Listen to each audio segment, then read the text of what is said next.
Kokemachine for real fishing. Woo! Stick my head in a toilet and flush. It is steamy out here.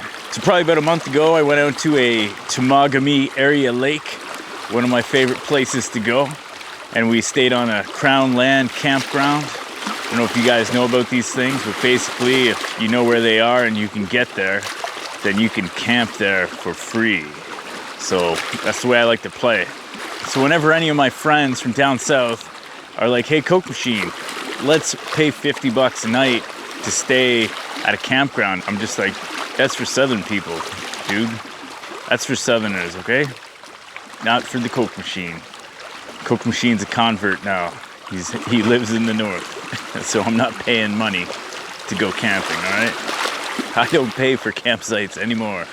I know where a bunch are, and I go there, and I camp for nothing. And the key is, if you're gonna go to a lake, you gotta know where a bunch of the campgrounds are, because it's first come, first serve. So if you can get there first, then you can camp there. But if you get there after the last guy, you gotta pick a new spot.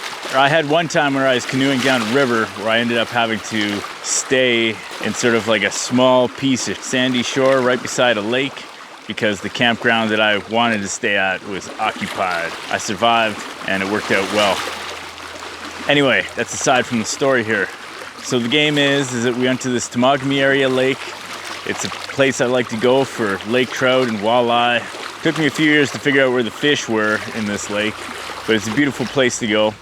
I'm not going to mention the lake per se because it's sort of small and it's in the Temagami area, okay? Just know that. It was the kind of thing where I was trolling around for lake trout, wasn't seeing much action, and got to the point where I was like, all right, well, the sunset bite is coming. We might as well switch to fishing for wallies. Now, I'm a big fan of Berkley Flicker Shads, but they just made this one here.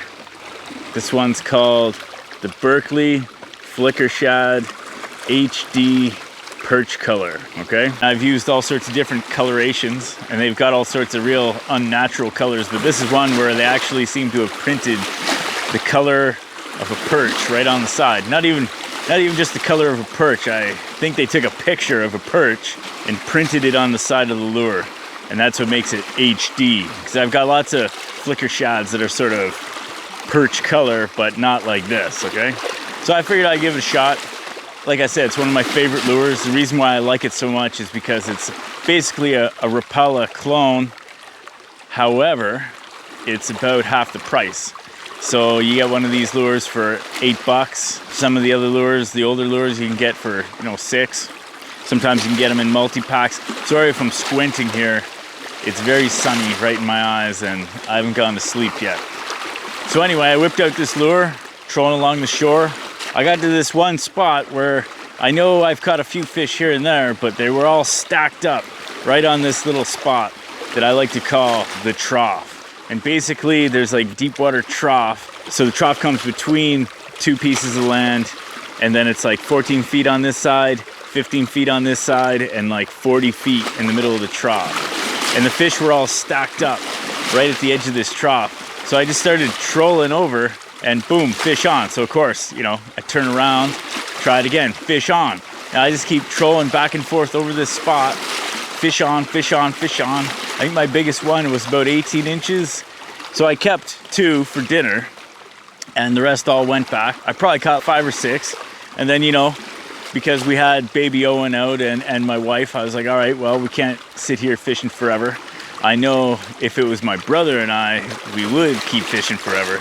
But it was me and the kid and my wife. So I was like, all right, I've caught a bunch of fish, and as much as I'd like to just keep fishing this spot until the sun goes down, we better go home and clean these fish and eat them. Sure enough, I went back to our campground, poured myself a tall glass of water, and we were cutting up these fish, and baby Owen was like, oh, and a cut, oh, and a cut. I know fish blades or fillet knives are extremely sharp, and although I appreciate his ambition to get into filleting fish, he's not quite there yet. I've seen him try to cut a piece of Play-Doh with a butter knife, and he sort of like has the Play-Doh here, and then he's sort of sawing his fingers and then finally getting to the Play-Doh. So I could just imagine how that might pan out if he was actually trying to fillet a fish. So needless to say, I didn't let the boy do any filleting yet. But I wonder at what age is it appropriate to put a fish blade into the hand of a child so that he can fillet a fish. I figure it's a long way off, to be honest with you. I've cut myself a few times with fish blades and they're very sharp, so gotta be careful. Anyway, it was a surprising fishing day, and it was like one of those days where all the fish were just all in one spot, and it was great, and I loved it, and it was awesome. So enjoy, here's the video.